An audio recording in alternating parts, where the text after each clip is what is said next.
My name is Michelle Weiss-Little, sister of fallen hero, FDNY, firefighter David Martin Weiss. Hey, I'm born for firefighting. Ever since I was a kid, I knew what I wanted to do. David was a firefighter, and firefighters risk their lives every day for their brothers and sisters, for you and for any of your family members. My brother would have gone into that building no matter who was in there, no matter who is responsible. He faced his fear, and he did his duty. As a country, we promised we would never forget. They gave their life. At the very least, we can give our time to demand a real investigation. Good evening and welcome. Thank you for your courage and for your willingness to reconsider the very difficult subject of 9/11 and the destruction of the World Trade Center with its staggering loss of life. This effort of the 9/11 Truth Movement has proven to so many to be extremely difficult. Not so difficult in terms of the evidence and reaching conclusions, though, but difficult in terms of the implications of those conclusions. And finding people who are open-minded enough, like yourselves, to be willing to spend the time and re-examine the facts about the destruction of these high-rises and the subsequent investigations.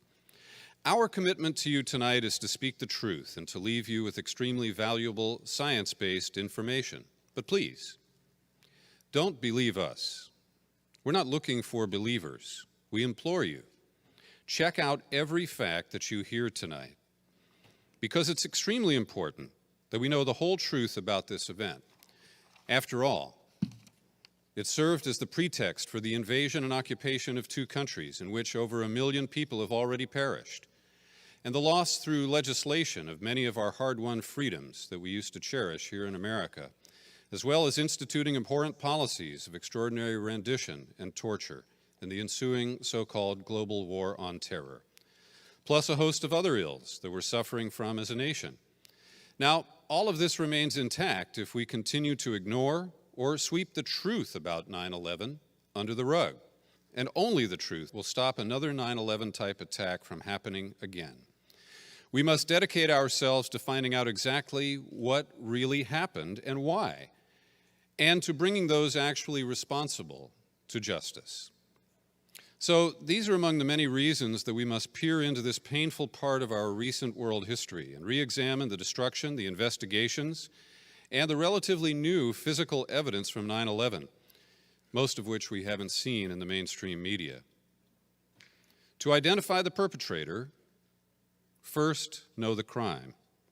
Tonight we focus on the forensic evidence found and destroyed at the crime scene, the eyewitness testimony, and the official government reports. So we're still seeking the truth, and tonight we will explore the myths of 9/11. It's my great pleasure to introduce you to tonight's speakers. These professionals have been willing to place their credibility and reputations on the line, and they've endured substantial personal sacrifice. They're tireless and tenacious advocates for questions that all too few are willing to ask, and truths that fewer still are willing to face, truths that may shake the foundations of our worldview. Let me introduce you to a venturesome architect of over 20 years here in the San Francisco Bay Area and a member of the prestigious American Institute of Architects. He's been employed with local San Francisco Bay Area architecture firms and is now devoting 100% of his time and energy to this cause. Like many other architects, he's designed many fireproofed steel frame buildings in his career. Most recently, he co-managed the construction documents work on a $400 million mixed-use project in Nevada with almost 2 million square feet of retail parking structure and fireproofed steel-framed mid-rise office space with over 1,200 tons of steel framing altogether. His deep concern about the destruction of the 3 World Trade Center high-rises on 9/11 began after his exposure to David Ray Griffin on KPFA's Guns and Butter program hosted by Bonnie Faulkner. This changed Mr. Gage's life radically and launched his own unyielding quest for the truth about 9/11 inspiring him to found the organization Architects and Engineers for 9/11 Truth. Please give a warm welcome to Mr. Richard Gage, AIA. Richard?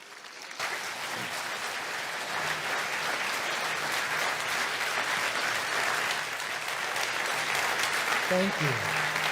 Thank you so much. It's now an equal honor to introduce our featured speaker, a full-time 14-year firefighter who's assigned to Ladder 3 in the city of Seattle. Before becoming a firefighter, he was a paramedic in the Sacramento area for 8 years, leaving the Sacramento Fire Department for Seattle in '96. Altogether, over 22 years of experience in emergency services. He graduated with a Bachelor's of Science in Mathematics from the University of California at Davis. In 2008, startled yet inspired by the factual and irrefutable presentation of the Architects and Engineers for 9/11 Truth, he decided that someone must step forward and take the heat for the truth. His 343 fallen brothers deserved no less. He felt that he had no choice in the matter. Like Richard Gage before him, it came forth as if a haunted, persistent calling. And so he founded the Firefighters for 9/11 Truth, demanding a new investigation of the destruction of these 3 high-rises and an investigation of the investigators themselves. Please welcome the courageous Eric Lawyer, Firefighters for 9/11 Truth. Thank you.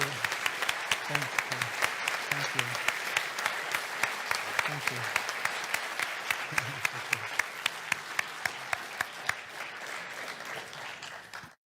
Thank you, everybody, for coming, and we really appreciate the courage you have to show up and the openness you have to listen to what we have to say tonight. And I'm just going to start by telling a little bit about my story and how I came to change my views on this completely. Right after 9/11, I tried everything I could to get out to Ground Zero. I was on a team that we thought they were going to call up, but they didn't, and they ended up calling up a USAR team instead. Anyways, I went out there for the funerals. I helped support however I could. This was there about a month and a half after Ground Zero. And so I was very emotionally attached to it. When anyone would talk about it, I couldn't listen. I just didn't want to hear it. I didn't want to consider it. And my lieutenant for years had told me that it looked like, something didn't add up. And I just told him he was crazy. He should leave the country. I'm very patriotic, and I just thought, if you believe that anyone could be responsible for this, you shouldn't be here. It was a friend of mine from the military that actually opened my eyes to something else. And one thing led to another, and I kept looking. 9/11 kept coming up. And because it wasn't being shoved down my throat, I decided to look into it a little bit more. And when I did, I knew there was a lot of conspiracy theories out there and a lot of crazy conspiracy theories. And I decided to do my own research. And so I went to the Zacharias Moussaoui exhibit trials. This is the U.S. government's evidence on 9/11, basically. And I wanted to see what they had. I was kind of shocked. I wanted to know, how did they identify the terrorists so quickly? How were they so sure? And so as I started looking, this is what I found, and this is the main evidence that they had. This was found after the plane crash. This was found the next day. So you can see they found bandanas, papers, more passports. You can see these passports. They're pretty well intact. I've been to a lot of fires, and if they're out in a room that's not on fire, we'll find this kind of stuff. But the thing that stuck out to me, and someone else had pointed out, was, well, wait a second. Those passports, those IDs, they were inside either pockets or luggage or inside that plane. Then that plane hit those towers or went into the field or went into the Pentagon, and then they blew up. There were big fireballs we all saw, and then they were found actually on top of the pile. So that stuff started not adding up for me. I was like, well, wait a second. How'd they find it the next day? It should have been either on the ground or burned up or buried in the rubble. That led to Colonel Nelson.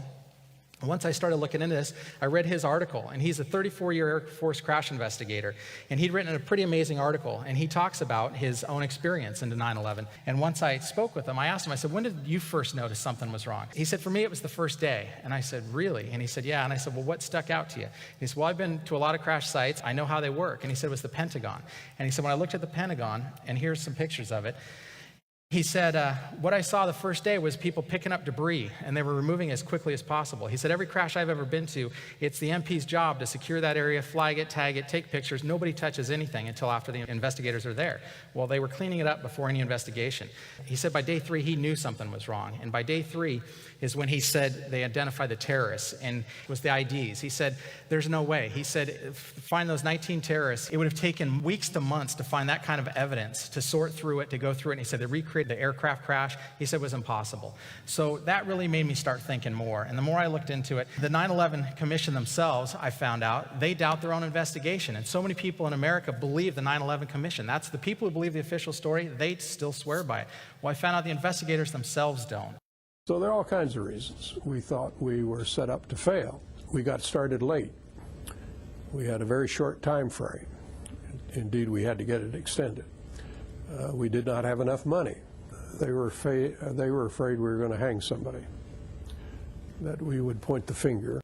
Lee and I write in our book that we think the commission in many ways was set up to fail because we had not enough money.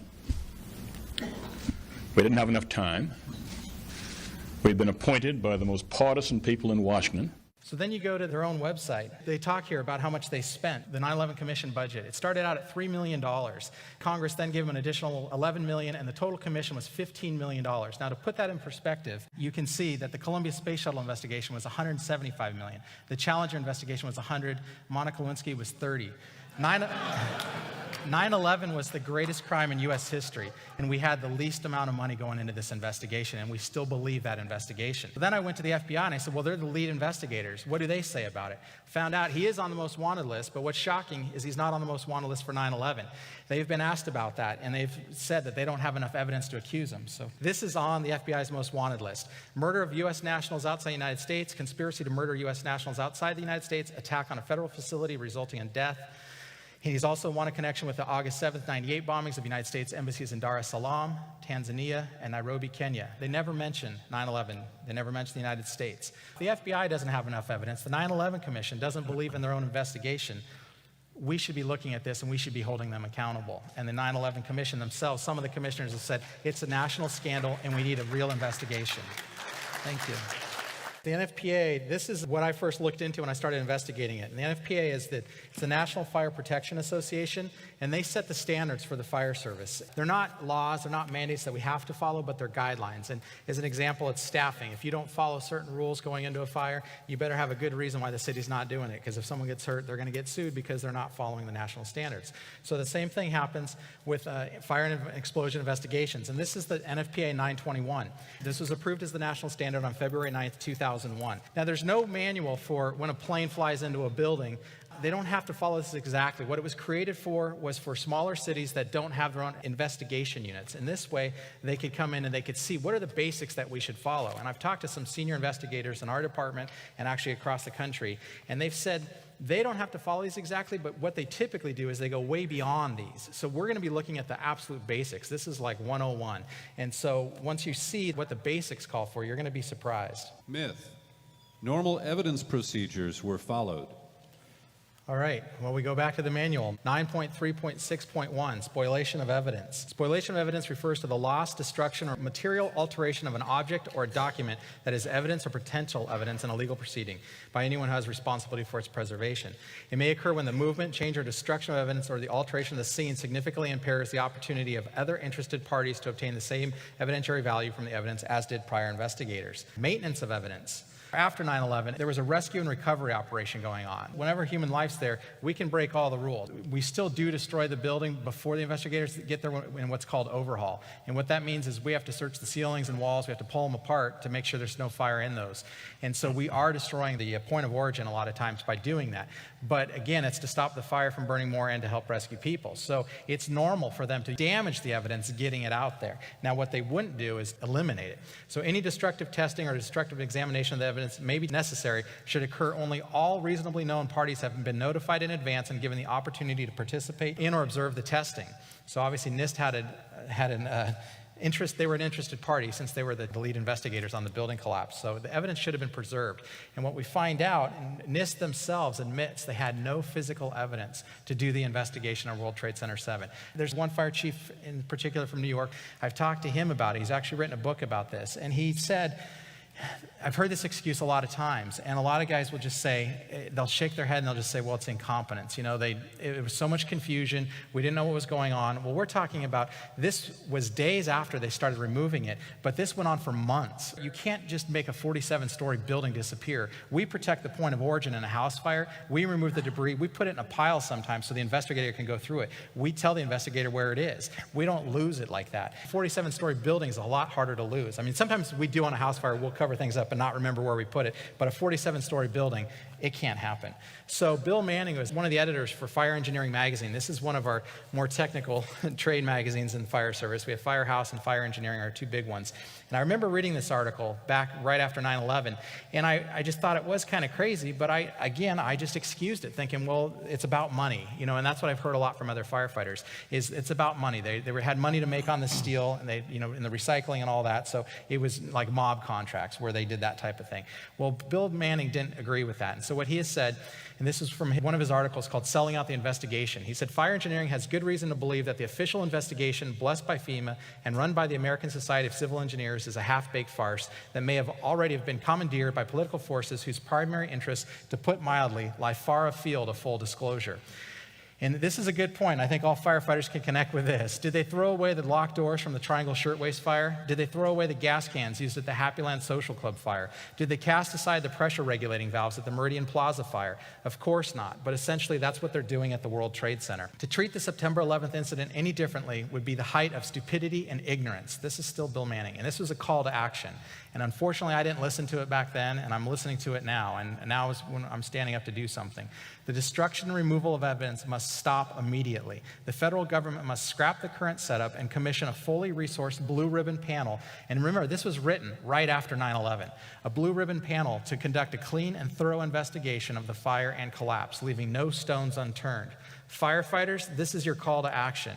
Visit World Trade Center investigation, a call to action. Then contact your representatives in Congress and officials in Washington and help us correct this problem immediately. Well, I didn't listen back then, but I founded Firefighters for 9/11 Truth for this reason, to come to the truth here. And what I'm putting out a call to action to firefighters again. I didn't listen then, but I'm hoping more will listen now. We need more firefighters to join our organization. What's going to change this is an overwhelming force of firefighters, because they had the biggest loss of life percentage-wise of any other group. If the FDNY and other firefighters start speaking out about this, this is going to explode, and it's going to open a lot of people's eyes to what really happened. So we'll continue with this now, the destruction of evidence. I just want you to see what happened, what these professionals talk about. We pressed early on for a full-scale investigation, and of course one of the issues was, while we were doing that, the evidence from the buildings was being destroyed as we were talking about it.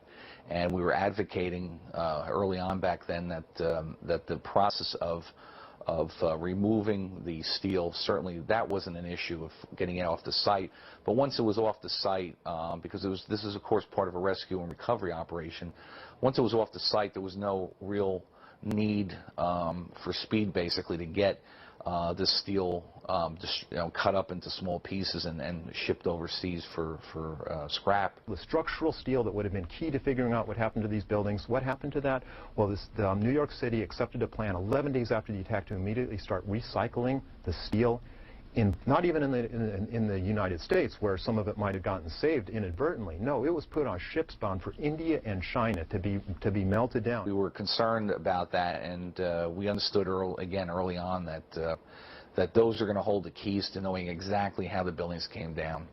And unfortunately, we were not successful in getting the elected officials and the powers that be to do that. When it was all said and done, we only had a relatively very, very small portion of the steel from those buildings. There's about 250 pieces of structural steel that we know of saved for analysis, but out of some 200,000 tons.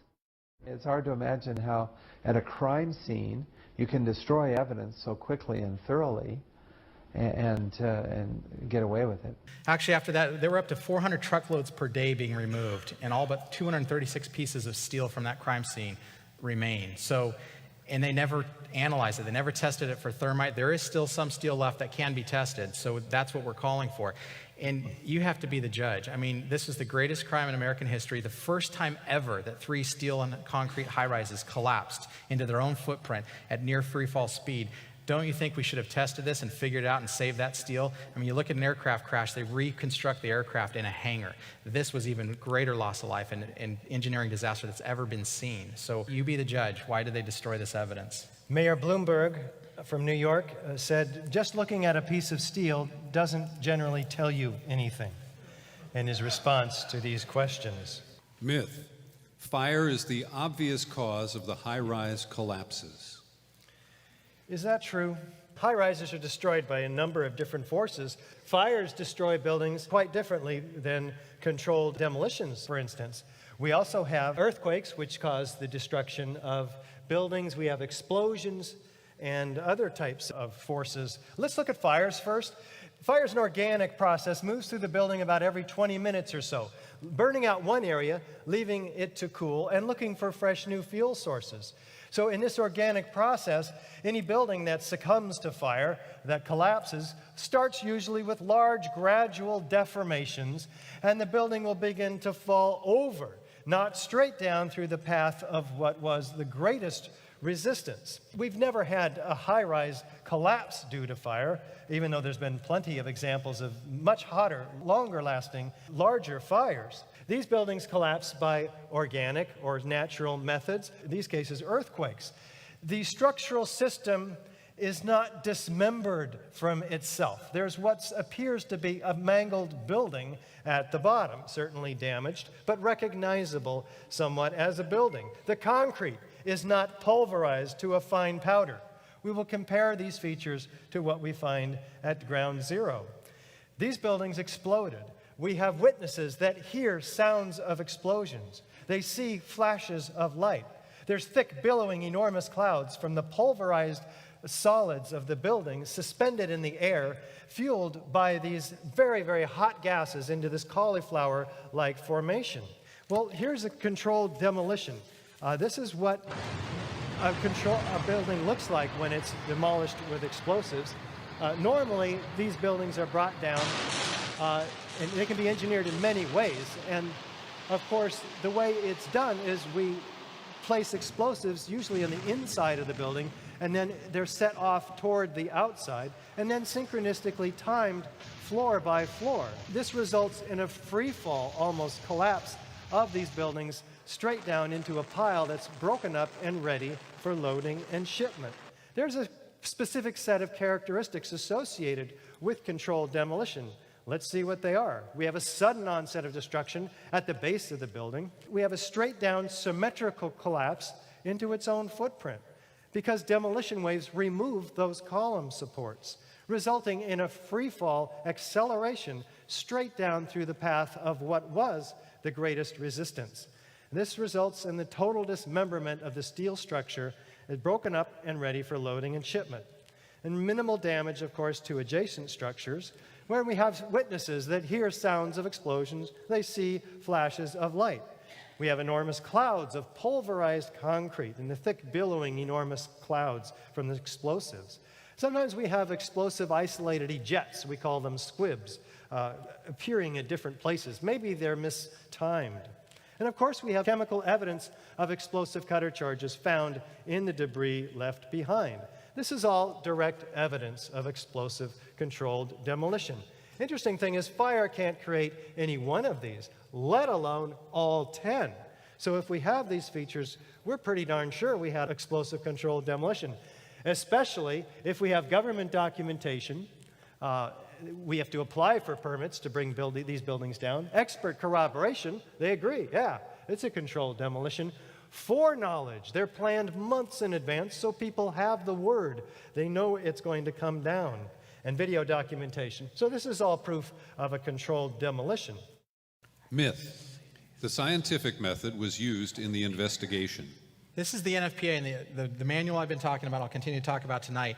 It talks about the scientific method, and that was one of the reasons the investigators who actually I talked to that helped write this said they wanted to set the standard. In the fire service, we have what's called the incident command system, and I'll refer to that again later. And what that is we're trying to nationalize everything so that if we go to a fire in a neighboring state or a neighboring city, we're all working off the same page. And so that's what the scientific method, that's why they applied this to the fire service and investigations. So first thing is you recognize the need. Next is define the problem, then collect the data, analyze the data, develop a hypothesis, test the hypothesis, and then select the final hypothesis.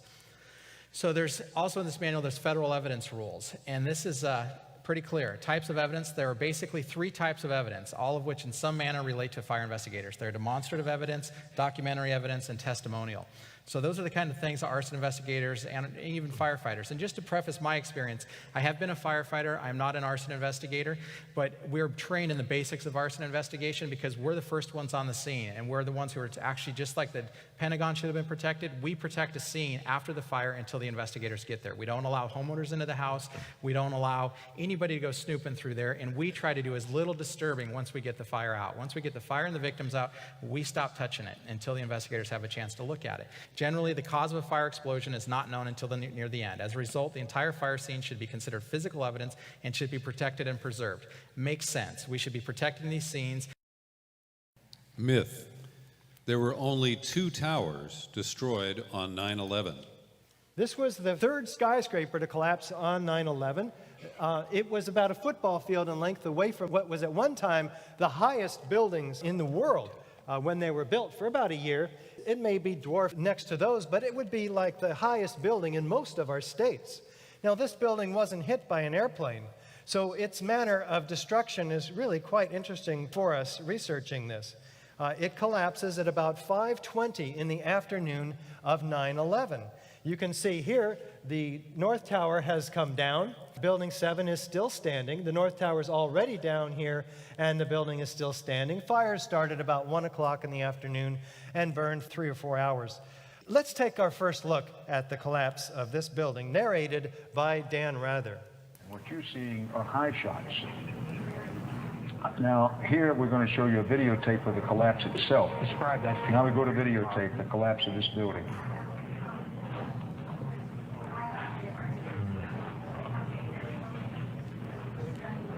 It's amazing. Amazing, incredible, pick your word. For the 3rd time today, it's reminiscent of those pictures we've all seen too much on television before when a building was deliberately destroyed by well-placed dynamite to knock it down. Dan never repeats these words again after 9/11. He's using his intuition to describe what he's seeing, which is what we should all be doing. In fact, most of us have never seen this building on mainstream television, even though it was the 3rd worst structural failure in modern history. Let's take one more look.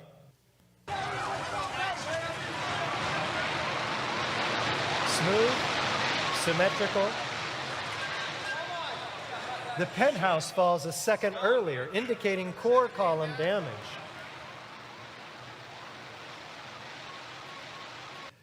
Well, I'm not quite convinced yet. Let's put a known controlled demolition on the right and building 7 on the left. Is there any similarities? Is there enough similarity to warrant an investigation into the possible use of explosives? Since every other high-rise that has ever come down in history has been brought down with explosives, and fire has never brought one down in history at all. Myth. WTC 7 was fully engulfed in fire. On the 12th and 13th floor at 2:30, we have fires starting in the area where the initiation of collapse is said to have begun. The problem is, by 3:50, more than an hour before the collapse of this building, those fires have moved away from that area. In other words, that area has cooled. The steel has regained its strength. For firefighters, when you're looking at this, you see fire there on floor about 8, 9, but what we're talking about is floor 12 and 13. NIST says the collapse initiated on floor 13, column 79. So where we're talking about is on 12 and 13 there, the fire has burned out for the most part up above. So the highest intense heat is gone, so it should be cooler than what we see below.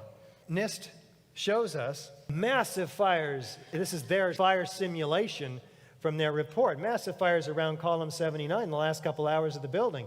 But as you saw in the photographs, that fire is gone in that area. More likely, the fire simulation looks like this. Move through column 79 in about 20 minutes, which is how long the fires are expected to last in a given area, and moves over to this other side of the building, the east side. This is the area of the initiation of collapse because the east penthouse collapses about 6 seconds prior to the overall penthouse, which collapses about 1 second prior to the global collapse of the building. Now, at first we heard that there's massive structural damage to the south side of this building. Well, were that the case, we would expect this building to fall over toward its area that's damaged. But NIST pulls that now, and they say it was not a significant factor at all. And in addition, they say the diesel fuel lines, which were run through from the 5th floor where the diesel generators were, that was not a factor at all in the collapse of this building, diesel fuel. These were the two main reasons Popular Mechanics, for instance, one of those supporters of the official story, used to discredit the 9/11 truth movement, even though what we were talking about all along was something very different, which we'll get to, the free fall acceleration of this building. Now, the official story tells us that these long span beams heated up in the first of its kind new phenomena called thermal expansion. What these beams did is heated up and expanded. And when they did that, they knocked this girder, pushed it off of its seat on this column 79. Well, first of all, these are fireproof beams. They're not going to be expanding. They're protected. And again, those fires last about 20 minutes in a given area. So they're fully protected. Second of all, this girder is connected by shear studs to the composite metal and concrete decking up above. Also, if this girder fell off of its seat, it probably wouldn't even have reached the floor, much less cause the cascading collapse of the 12th floor onto the 11th, the 10th, the 9th, for 9 floors, leaving this column unbraced for 9 floors when they say it buckled and gave way.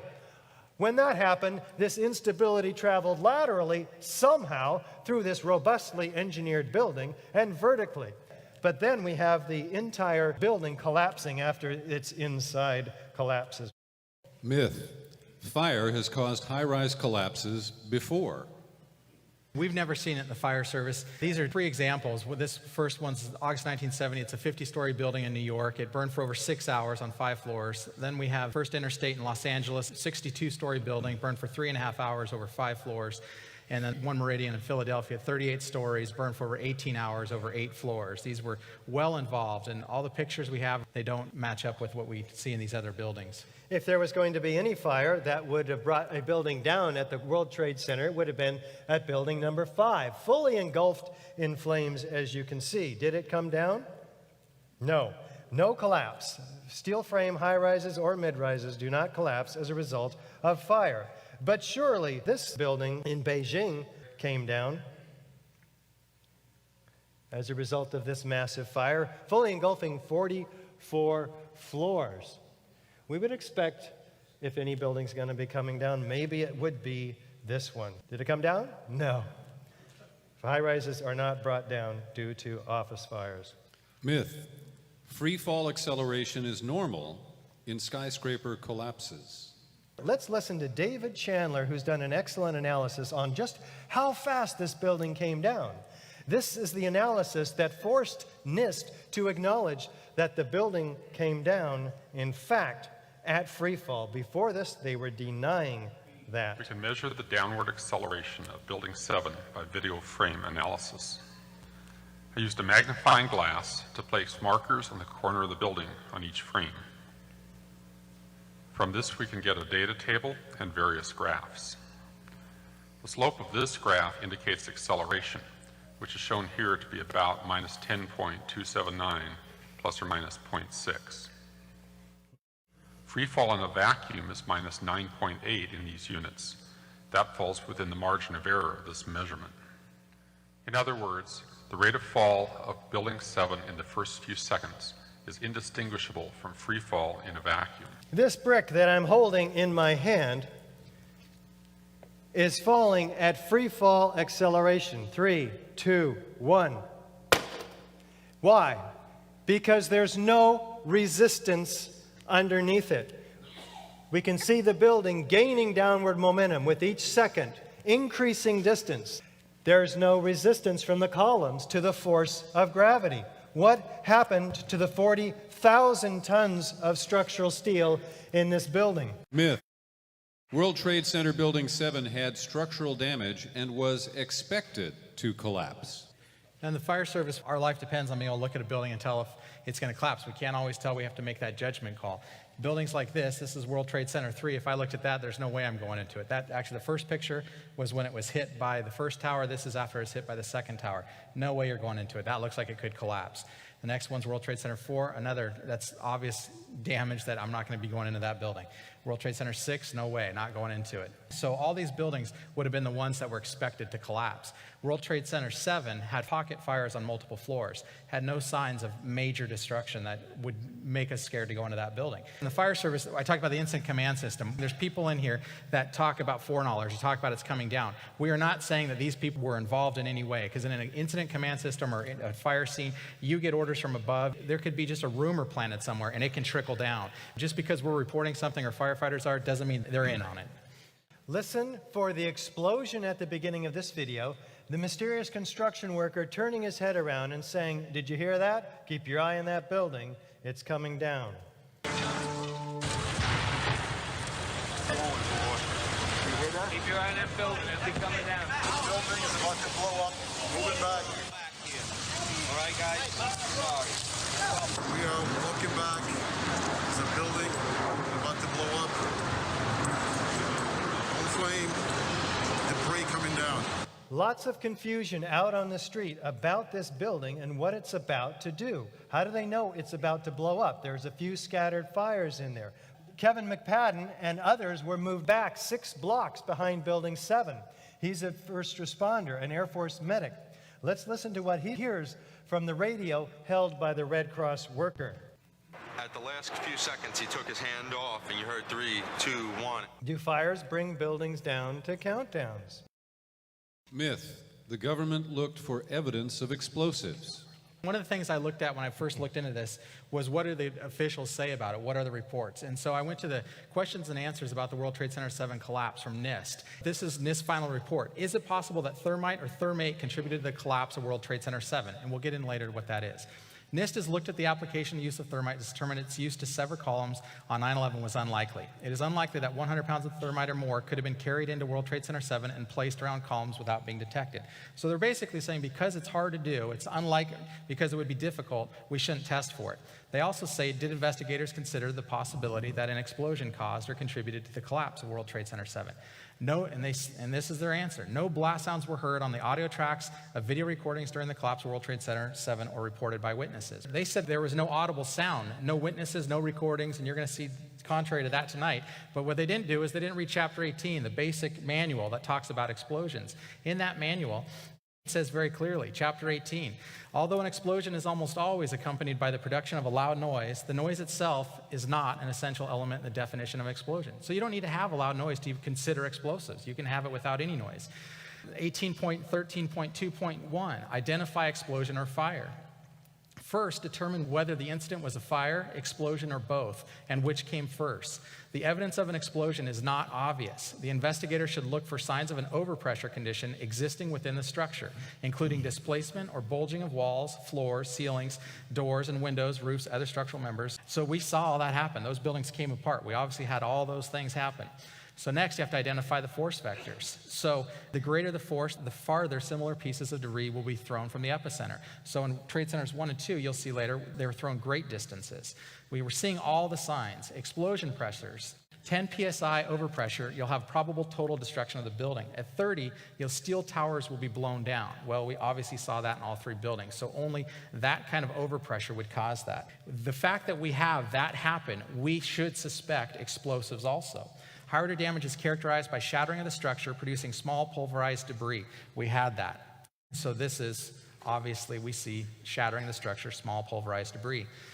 19.4.8.2.6, extremism. Terrorists may include fires but one of a variety of weapons along with explosives used in furthering his or her goal. Well, we know they used them in 1993 on the World Trade Center. We know Oklahoma City was brought down by explosives.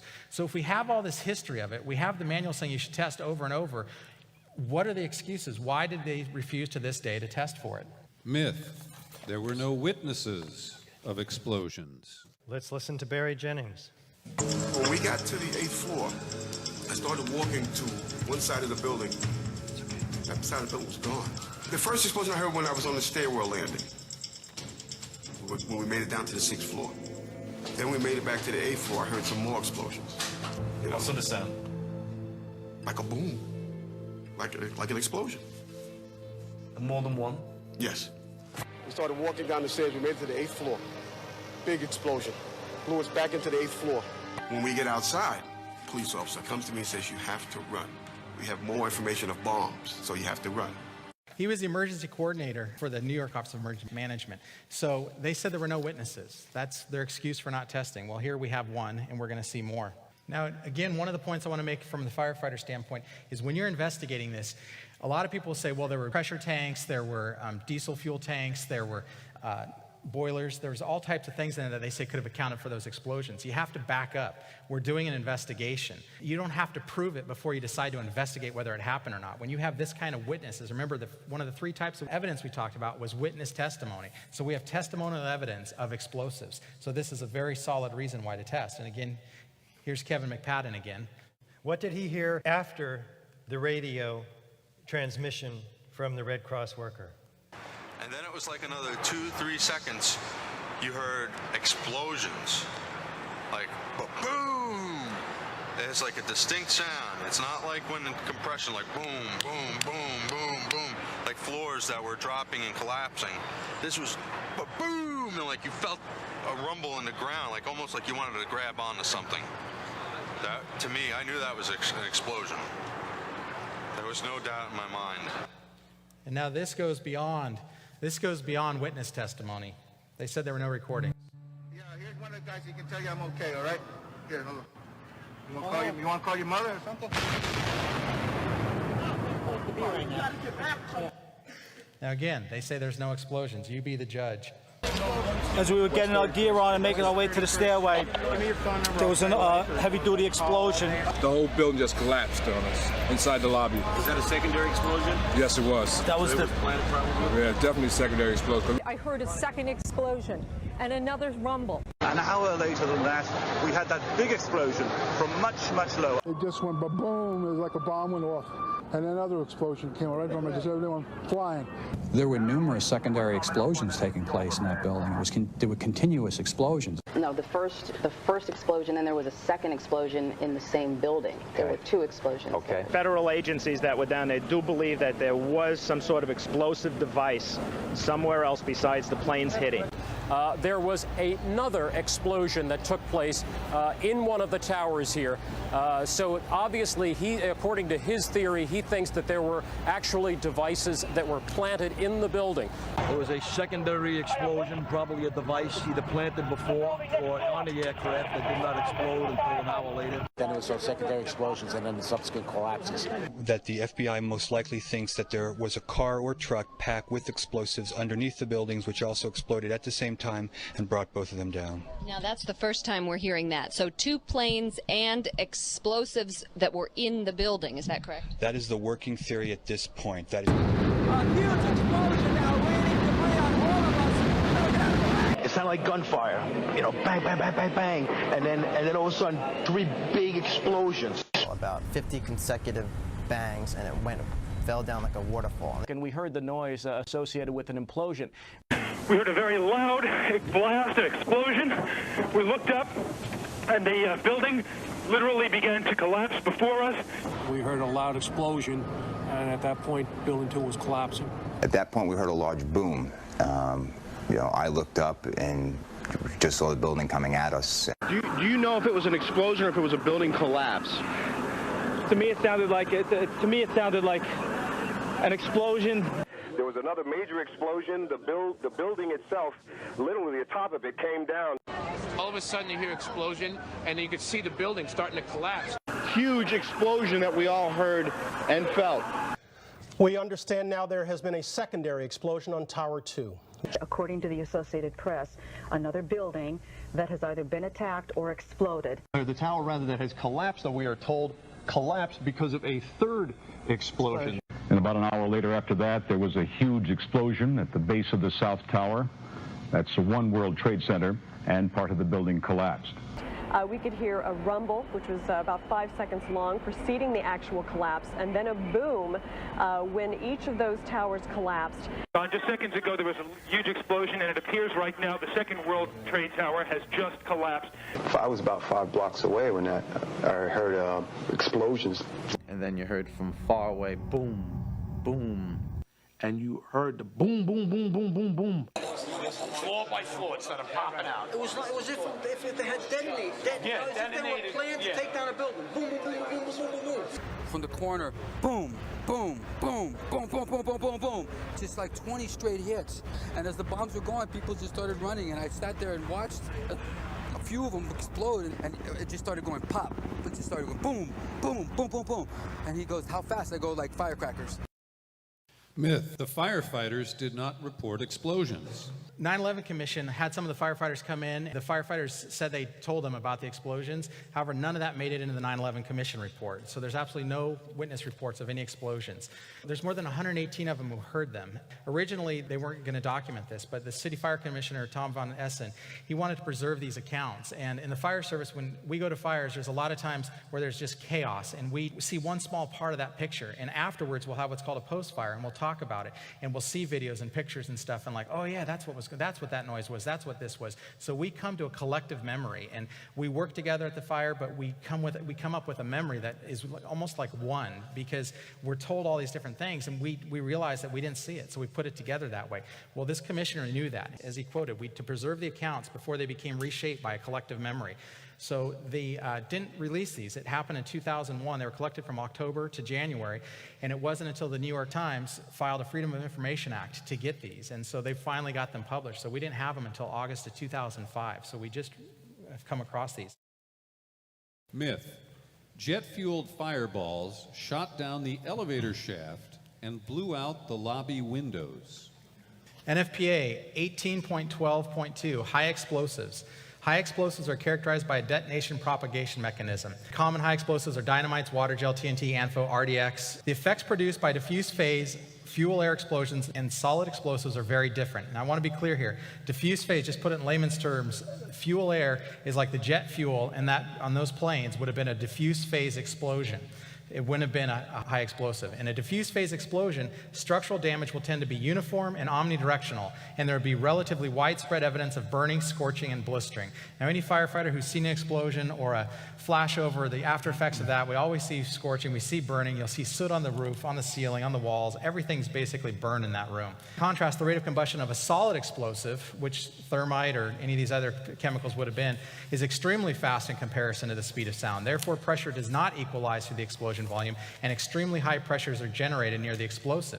Pressure and the resultant level of damage rapidly decay with distance away from the center of the explosion. Now, Nade brothers made a film. They recorded the first plane strike, and they came in the lobby with Chief Pfeiffer here and his crew. I want you to pay attention. What we were originally told, and in this video you're going to hear them, they plant the first seed that this was a jet-fueled fireball that came down the elevator shaft. And I just want you to think about that for a second, because if you think about an elevator shaft, there's an elevator car in there. When it's in between floors, those doors are closed. So in all those elevator shafts in the World Trade Center, there's multiple banks, and they went to different levels. So you have some mid-stops, you have some full shaft, you have some go down in the basement. There's just multiple banks of elevators. So not all of these elevator shafts go all the way down to the lobby. Vice versa, a lot of these go down into the basement. So what they've told us is that fireball came down, blew out the lobby windows, which you're going to see here, and blew out the lobby windows. So what that means is that fireball had to find those elevator shafts, but the doors would have been closed up top where the plane struck, so it had to shear those elevator shafts at the top. Then that fireball, in an explosive way, would have had to come down that shaft, and then that would have meant those cars should have been stopped in the basement level, just the one floor below, because the elevator car would have acted as a plunger. It would have had to blow open those elevator doors in the lobby, and then I could have believed it. I originally believed it because that's what I was told. We're going to look at this video, and what I want you to pay particular attention to is the ceilings, the walls, the floors, and there's plants in here. Any fire I've been into that's consumed the entire, where you have a fireball come, well, we don't get fireballs, but when you have that type of thing happen, you're going to see some wilting of the plants, or probably they won't even be there anymore. Pfeiffer was the first chief into the building. So look at the damage. It's right not away, uniform. A guy from the Port Authority told him the damage was somewhere above the 78th floor. Look at the ceiling, perfectly white, walls white, around. plants It was intact. obvious. Something had happened right there in the lobby. Windows, irregular damage. You just saw that all the windows. All the plants. Now look at the lobby looked like the plane hit the lobby. Look at the elevator cars when they show them. They figure out that flaming jet fuel had shot straight down the elevator shaft. All of this damage was done already. Elevator cars intact. People was all over the place. Elevator doors.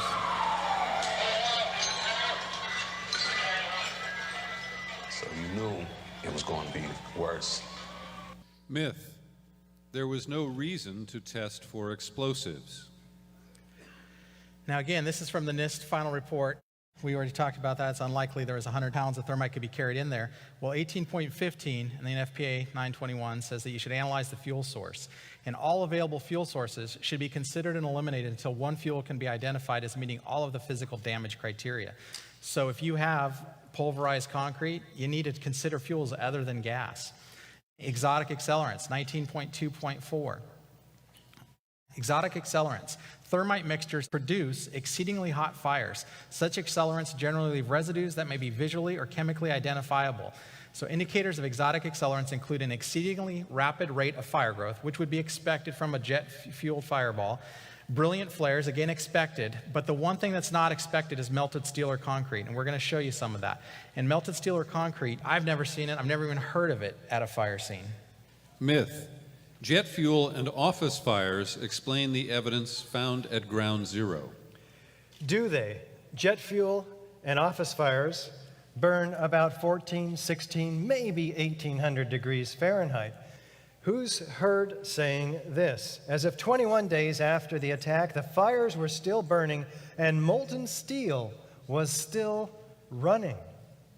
None other than Leslie Robertson, the structural engineer responsible for the design of the World Trade Center, and his associate, Richard Garlock, who is quoted as saying, "Debris past the columns was red hot, molten, running."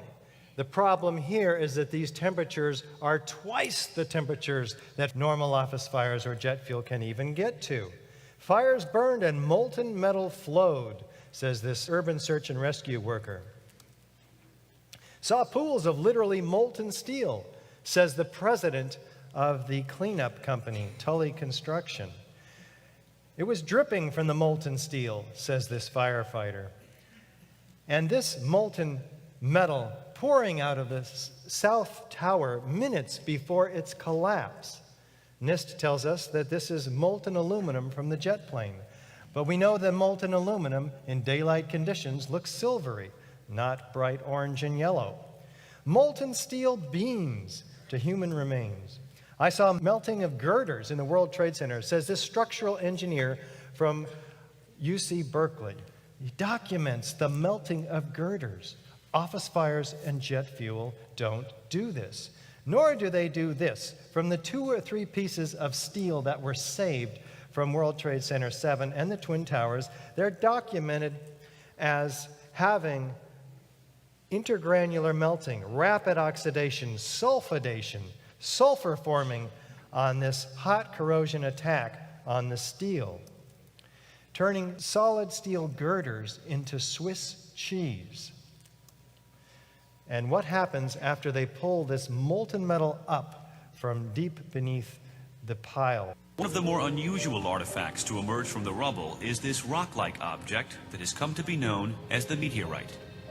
It's this fused element of steel, molten steel and concrete and all of these things all fused by the heat. And architects, engineers, people who work with steel, welders have just never seen the level of destruction and the level of deformation of this material in our lives.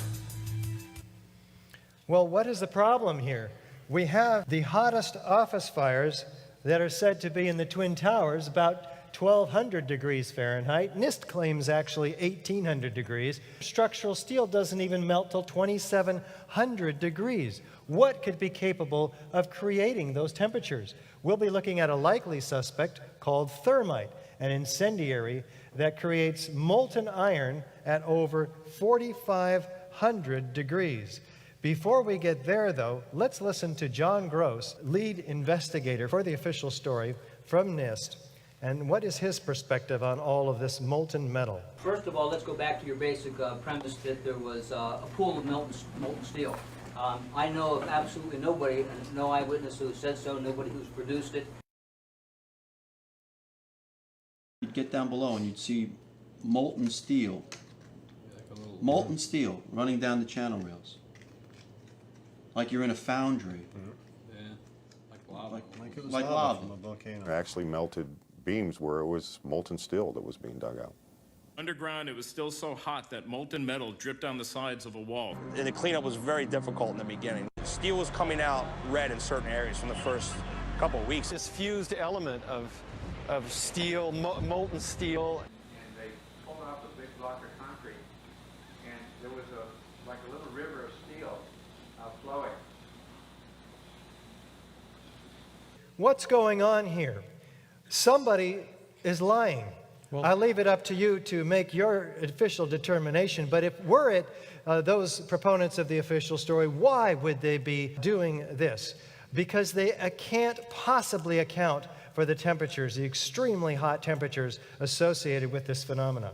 Myth. Thermite doesn't cut steel. Well, what is thermite anyway? Could it be responsible for all of this molten metal? An incendiary used by the military, thermite is a compound of iron oxide and aluminum, which when ignited sustains an extreme heat reaction, creating molten iron. In just 2 seconds, thermite can reach temperatures over 4,500 degrees Fahrenheit, quite enough to liquefy steel. We know that open-air fires cannot burn hot enough to melt steel, but metal had melted at the base of the towers. Appendix C of the FEMA report describes sulfur residues on the World Trade Center steel. The New York Times called this the deepest mystery of all. Sulfur slightly lowers the melting point of iron, and iron oxide and iron sulfide had formed on the surface of the structural steel. Sulfur used with thermite is called thermate, producing even faster results. Shyam Sunder says, well, you'd need 100 pounds of thermite in the frequently asked questions. Well, we'll find out if that's true or not. This particular invention allows thermite to be packed into a cutter charge. This is patented in 1999, ejecting molten iron, the byproduct of thermite, through the structural steel in just milliseconds. But is there any evidence of thermite in the World Trade Center dust? This dust is actually pulverized concrete, 100-micron particles, most of them, scattered throughout lower Manhattan, laid like a blanket, 4 to 12 inches thick. What do official sources find in all of this dust? Billions of small, previously molten iron microspheres, the diameter of a human hair. They're so characteristic that they say it's not World Trade Center dust unless it has these small iron microspheres. They do analysis on it. They find that they are predominantly molten iron. Where did the molten iron come from? It doesn't have the alloys of structural steel, so it's not melted steel. Where could it have come from? So as molten iron is sprayed into the air from the thermite reaction, it forms into a sphere roughly due to surface tension, and those solidify in the air. And so all that information is preserved in the dust. And we then look at the dust and are learning a great deal about what happened. Fascinating. Dr. Stephen Jones does his own analysis on these microspheres from the World Trade Center dust. And he takes one of his 4 samples that have been sent to him with his magnet, and he finds that not only do we have these previously molten iron spheres, but there's pulverized metal like metal filings in there as well. Well, we know they're missing tens of thousands of file cabinets. We know we're missing metal decking. So what does he find in their chemical makeup? He finds that it's basically the same result as if you burn thermite in a controlled experiment, iron, aluminum, etc. Dr. Jones concludes, therefore, that this is significant evidence of aluminothermic reactions, whose original constituents in the unignited thermite must have been something like aluminum powders, iron oxide powder, copper oxide, zinc nitrate, potassium permanganate. So he goes back to the dust. Once again, maybe he missed something a year later. What comes up to his magnet again? These small chips, red on one side, gray on the other. They're about 1/16 of an inch long, the largest ones. They're in every sampling, hundreds of them in each sampling. Why do they come up to the magnet? Because of the iron content. He does an analysis on them. Sure enough, confirms that it's very similar to thermite. So he takes a chip, slices it open, zooms in 50,000 times. What does he see? Extremely small particles of iron oxide powder and aluminum, 1,000 times smaller than the human hair. These are at the nano scale. They have no business being that small. They're highly engineered components, perfectly uniform. And 40 nanometer crystalline rhomboidal shaped iron oxide particles and wafers of aluminum powder, 40 nanometers by 400 nanometers. These are in the perfect proportion to each other to make up thermite, and they're set in an organic bed of carbon. This provides the gas that makes for the explosive work.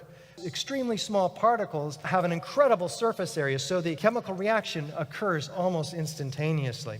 He puts it in a heater, basically, a differential scanning calorimeter, and they blow up at 420 degrees centigrade, just like the literature that's been produced on this substance.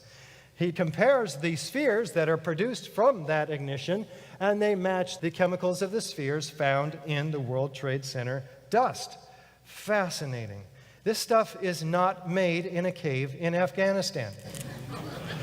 It is made only in the most sophisticated Defense Department contracting laboratories. All of this work is documented very carefully in a 25-page peer-reviewed scientific paper from the Bentham Open Chemical Physics Journal.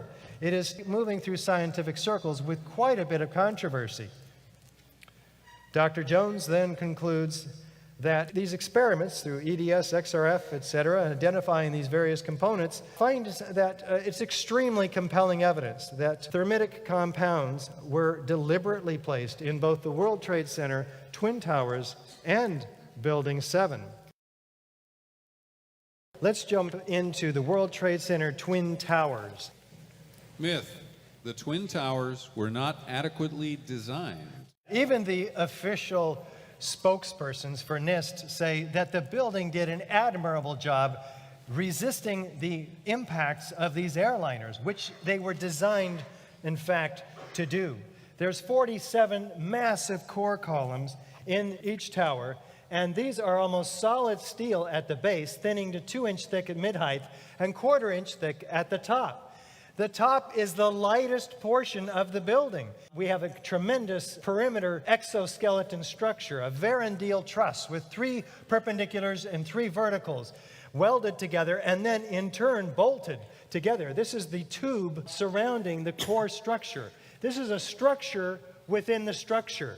Any collapsing of the lighter weight floor truss system spanning 60 feet between the core structure and the perimeter structure would have left the core structure standing 1,300 feet in the air, like records falling around a spindle. It's inconceivable that they would have collapsed, particularly as fast as they did. These are, in fact, evidence of explosive. Let me ask you. In all the videos of the collapses, explosions can be seen bursting from the building 20 to 30 stories below the demolition wave. Here,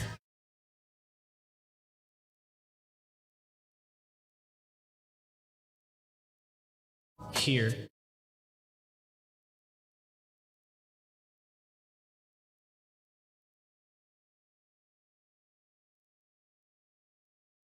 here,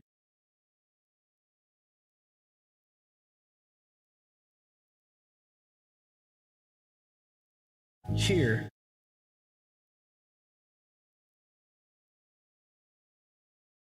here,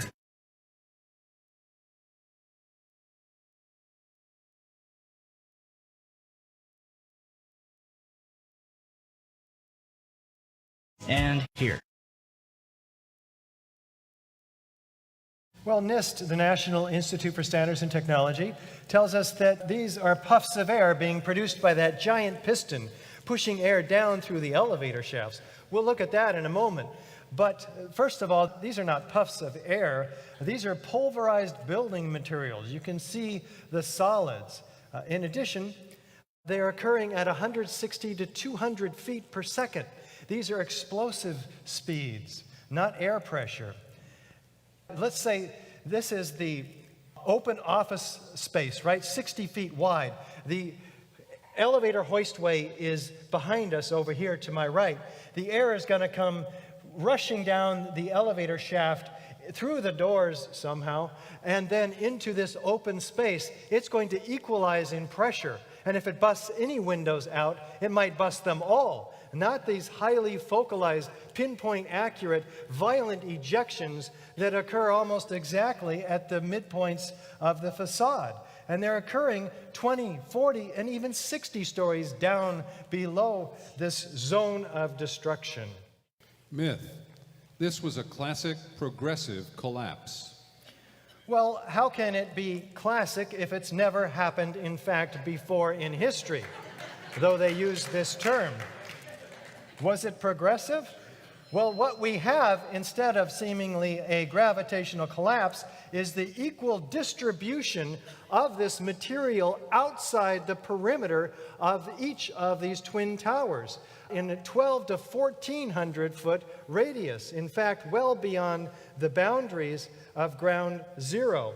Look at the nice, neat pile associated with World Trade Center 7. An implosion, a classic implosion. That's happened before in history, a classic explosive implosion, versus the incredible explosive event driving 9-ton perimeter wall units laterally at 60 miles an hour, instant speed out of the sides of the Twin Towers, landing well over 600 feet away. Myth. There was a stack of pancaked floors at the bottom. Do you see any? I don't. There's a pile about 2 stories high of perimeter wall units, core columns, other debris. You know, there were over 110 floors in this building, each of them an acre in size. This is a massive building. This is the metal decking upon which the 4-inch thick reinforced concrete was placed. There's 220 acres of this material. It's missing. It's completely missing, and 10,000 floor trusses that supported this, as well as the concrete that we already talked about, 100-micron particle size scattered throughout lower Manhattan. We talked about the small metal filings that were found throughout all of that dust. Were those the missing floor deckings and floor trusses? Where are the pancakes? In a traditional pancaking collapse, we're looking for pancakes, not unlike something like this, probably 10, 20 stories high or even higher. Myth. The towers look nothing like a controlled demolition. You tell me what the towers might have looked like. What I see developing already in the lower left here is upward, outward arching streamers, geometry of fireworks almost in its symmetry. Compare that to the Tongan Sea volcanic eruption and this known controlled demolition with pyroclastic-like flows. Is there any similarity? Is there enough similarity to warrant an investigation into the possible use of explosives? Myth. The building tenants would have seen workers planting explosives. Well, how would they have gotten into this building to plant explosives? Let's take the floor plan and enlarge the core area, where we note that each of these elevators are in turn adjacent to the core columns and the beams in the building. So if you had access to those elevator shafts, you'd have access to the core columns and beams to plant those explosives. Of course, it would be much easier if you had the cover of an operation such as the largest elevator modernization going on in history the 9 months prior to 9/11. This is one of the reasons the architects and engineers for 9/11 Truth and the firefighters for 9/11 Truth are calling for an investigation of Ace Elevator, who had this contract replacing these elevator systems. They had 85 employees at the scene, and they were responsible for staying there and helping the firefighters rescue these victims. After all, this is traditional, and they are the experts in the delivery systems of those rescues. Isn't that true, Eric? Yeah, it's true. We use security from the building, and if the elevator people are there, they're definitely help. But we use security all the time in high-rise operations to have them show us where to go and what to do. Myth: the columns significantly slowed the collapse. Let's see how fast it's coming down. 4 seconds. 5, 6, 7, 8, 9, 10, 11. The Twin Towers came down in nearly free fall speed. Wait a minute. What does this mean? Let's try to put this in some perspective. Let's take a 15-story section of building, just like the top 15 stories above the point of jet plane impacts in the World Trade Center Twin Towers. Hold it up with this giant crane, 95 stories over nothing but air. Next to it, the same identical building component. And this time, let's put it over 95 stories of World Trade Center building with 80,000 tons of structural steel in it, designed to resist that load. In fact, let's make it 5 times stronger than it needs to be to resist that load. Now, NIST tells us, basically, the official story, that when these cranes, the levers are pulled, these will pretty much hit the ground at the same time. How many of us think that is reasonable? No, this is 7th grade physics. We understand this intuitively.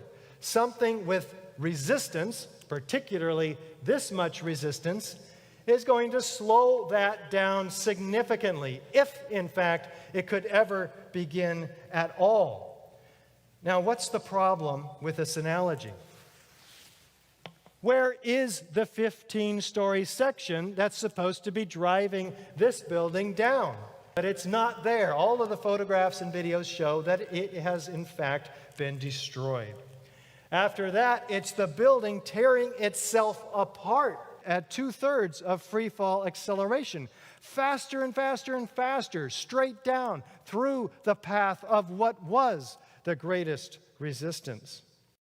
Myth: the towers collapsed in a natural manner. In the South Tower, it begins to tip, which we would expect. We would expect that angular momentum to continue. It's 22 degrees off of its axis. We have asymmetrical damage from the airplanes, asymmetrical damage from the fires, and now asymmetrical loading from this portion that's tipping. But watch what happens from below. Complete symmetry, like the firemen described, like bands of explosions wrapping all the way around the building. How is it even possible? Myth: the top block above the jet plane impacts drove the rest of the building down to the ground. Let's see if that's true. Here's the upper 15-story section that we were just talking about. What's going on? We have explosions up at the top of the building, up here, and then it begins to go down. Now, we're going to look at this once more, and what you're going to see is that the point of jet plane impacts, which is occurring right here, there's no movement from here down until now. That upper 15-story section has destroyed itself in the first 4 seconds. Let's take a close-up look. We start, we stop. Like the firemen described, bands of explosions wrapping all the way around like a belt, not only on the lower floors here, but on the upper floors too. Start, stop, start, stop, start. It makes no sense, but look from below where we have a violent series of ejections.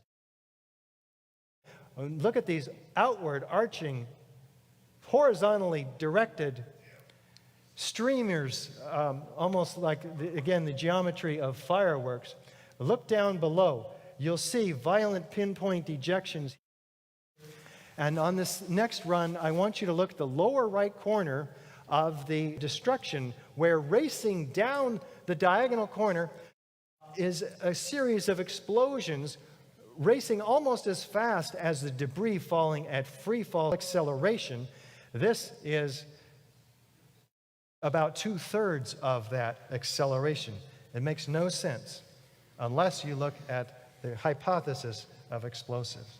Myth. The NIST report analyzed the collapse. They were tasked with explaining how and why World Trade Center 1 and 2 collapsed and how and why World Trade Center 7 collapsed. They spent 3 years and $20 million at this effort. Their objective, as they say, the focus of the investigation was on the sequence of events from the instant of aircraft impact to the initiation of collapse for each tower. What? The initiation? It doesn't actually include the structural behavior of the tower after the conditions for collapse initiation were reached, and collapse became, they claim, inevitable. Well, I don't know why it would be inevitable. Some local failure causing the entire collapse of a building has never, in fact, happened at all. Why did they stop at the initiation of collapse? Structural engineers do this for a living, calculate the ability of the structure below to resist some portion of itself collapsing in on itself. That's what they do. Had they gone any further in their analysis beyond the initiation of collapse, they would have had to have accounted for all of the evidence, the overwhelming evidence for the explosive controlled demolition of these buildings, which you have just seen. They couldn't afford to go any farther at all. What was the report titled? The final report on the collapse of the World Trade Center. There is no analysis whatsoever. It should have been called the final report on the initiation of collapse. The physical evidence that you've seen, the science, and the real-time accounts make it apparent that our government lied to us about the building collapses. The 9/11 Commission reinforced these lies. FEMA and NIST justified them, and the corporate media repeated them and hammered them in. We were fooled. And now we have seen that explosives were used to destroy each of the 3 World Trade Center high-rises on 9/11. But it takes months of advanced planning to engineer and place these explosives. Who had the means, the opportunity, the motive to engage in this crime? Who benefited? These are the classic questions that journalists and crime investigators should be asking. Who had access to these highly secure buildings? Who had access to the extremely sophisticated explosives?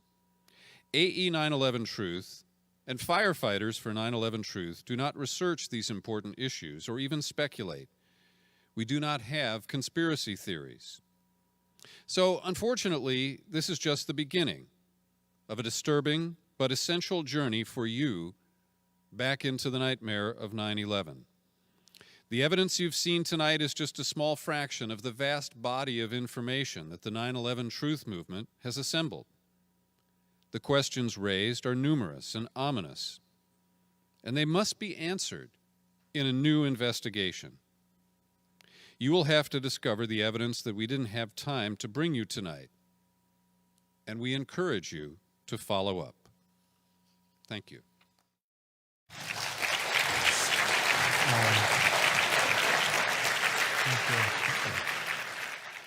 The need right now in America is for patriots to step forward and speak an unpopular truth that will, in fact, save your country.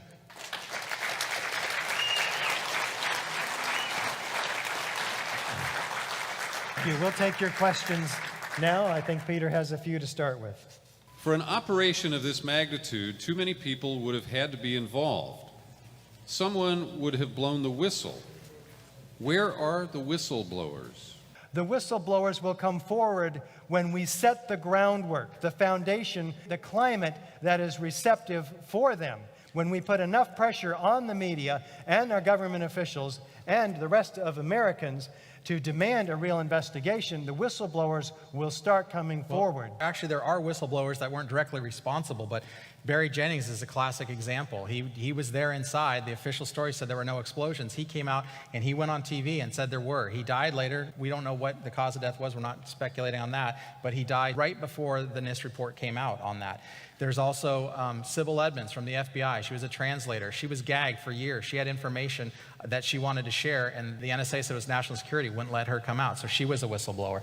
So there have been whistleblowers, and they have been punished for coming out. If you're looking for a few thousand whistleblowers, go to patriotsquestion911.com and see many categories of whistleblowers: intelligence, law enforcement officials, media professionals, lawyers for 9/11 Truth, firefighters for 9/11 Truth, architects and engineers for 9/11 Truth, scholars for 9/11 Truth, many, many organizations. If what you're suggesting is true, the liberal media would have picked up on this story a long time ago. That's what I thought for years. They would tell us in the media, and every time a story like this came up, they were able to debunk it as far as I was concerned. So I was shocked. But now that I've looked at this from a different side and been part of this and trying to get our word out there and seeing just the brick wall that we come up against to get into the media. Tonight, you don't see any mainstream TV stations, CNN or ABC here. They have all been invited as well. Yeah, they've been invited, but they don't show up. On the left and the right. We appear to have as much trouble with the left liberal media as we do the right. Personally, I don't think either really exists in the mainstream media. They appear to be working as a unit, similarly to our congressmen, the Democrats and the Republicans, who are not working in our best interests at all. 9/11 is ancient history now. I wouldn't believe it even if it were true. Well, I'll take the first part of that. 9/11 sparked two major wars in which already over 1 million people have died, and thousands of U.S. soldiers, of course, and many other soldiers as well. And the controlled demolition of our cherished civil rights here in the United States through legislation, the Patriot Act, the Military Commissions Act, other acts which have really demolished our civil rights.